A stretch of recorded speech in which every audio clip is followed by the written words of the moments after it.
everyone, Lindsay Ford here, and today we are actually going to cover some of the main fun topics in the Nutrition Busters lecture. And really, hopefully, most of the topics today really inspire more so of this transformation in your life, because we can take a bunch of information in, but how can we actually apply that every single day?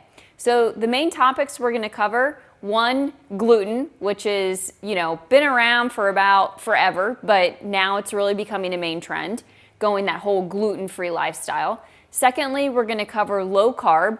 And then last, really kind of deciding what's the difference between overeating and a true binge. So gluten, let's get started. Gluten is the protein found in wheat, barley, and rye. Again, gluten is the protein found in wheat, barley, and rye. And for those that have celiac disease, which is an autoimmune condition, they have to completely avoid gluten altogether. I'm talking everything from food, cross-contamination, shampoos, skincare, any little bit of gluten that is either touched or ingested would absolutely cause a flare-up, and that person may be sick as a dog. Today, we all kind of know that the whole gluten-free lifestyle and trend is not only being applied to those being diagnosed with celiac, it's becoming very trendy, very hot, something that for some are actually dabbling in it when they don't even need to. When we go into the grocery store and we're walking around the aisles, we're kind of experiencing our day-to-day shopping, you will notice that companies now love to put gluten-free on labels. They love to put it underneath the food, even if it's been gluten-free for years. So for example, we can now go down the dairy section and we can see yogurt that is gluten-free. Guess what? There should be no wheat, barley, or rye in your yogurt.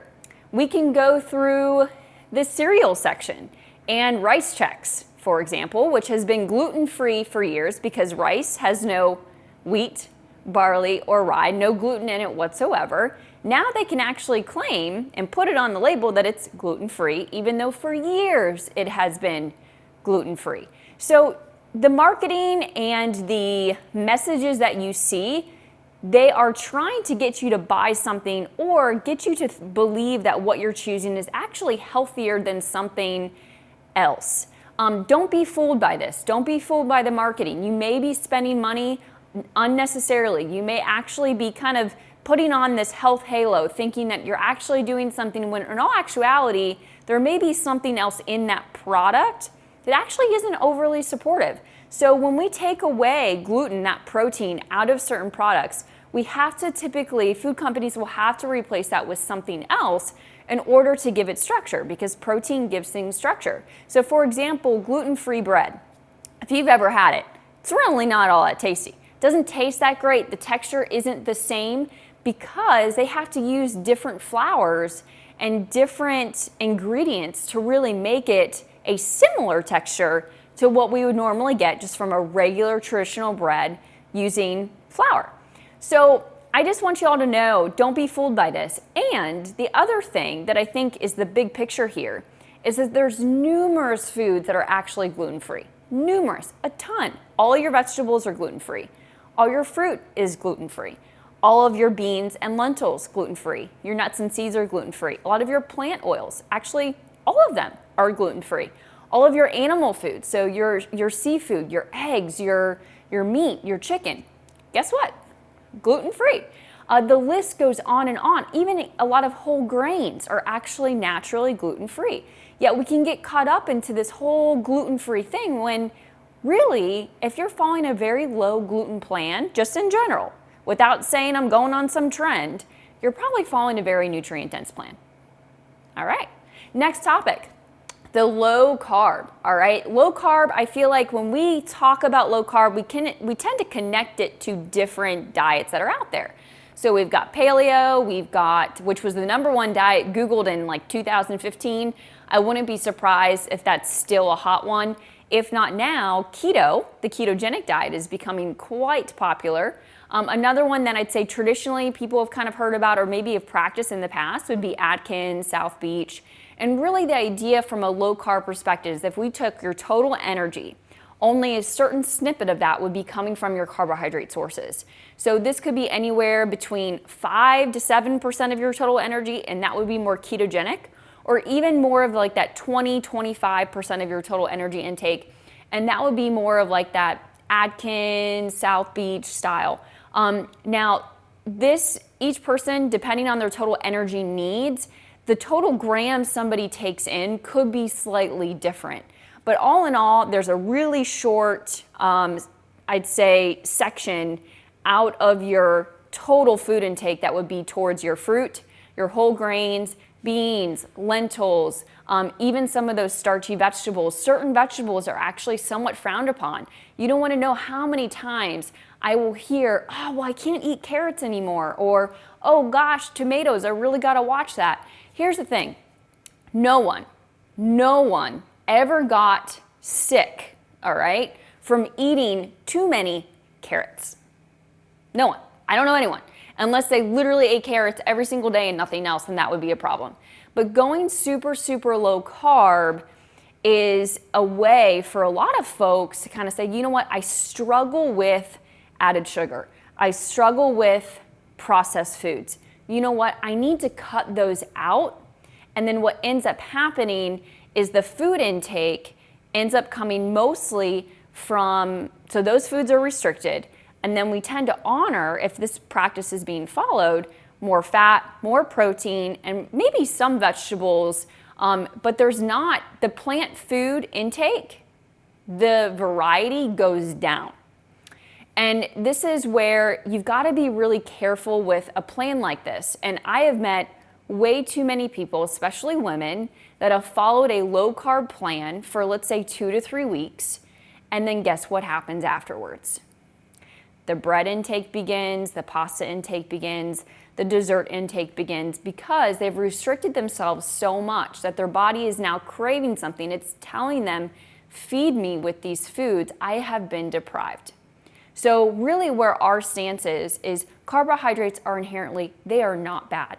And there may be some people out there that need to watch their intake a little bit more specifically.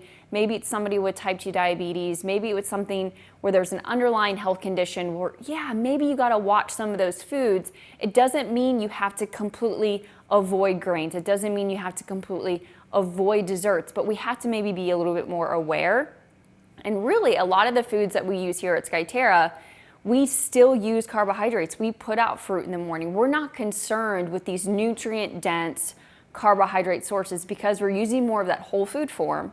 We are using them to balance out a plate. We want to make sure that you're actually satisfied and happy. Carbohydrates, they just make you happy.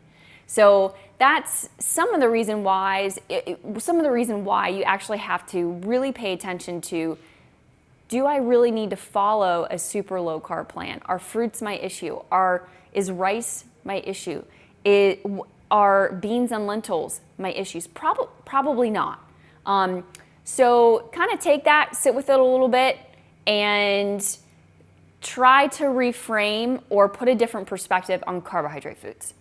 Last but not least, the difference between overeating and binge eating. So I hear this pretty often. Oh, I binged. Questionable. A true binge episode is eating a very large volume of food, typically within 2 to 3 hours, with an underlying feeling of a loss of control. Complete loss of control. For anyone that's experienced a binge, it's almost like an out-of-body experience where nothing else matters except the food. It's usually done in private. It's usually done in some sort of super fast experience. So food may feel like it's shoveled in. And usually afterwards, there's a huge feeling of shame and guilt. Now, I'm not denying that for those that overeat, don't feel that same shame and guilt afterwards.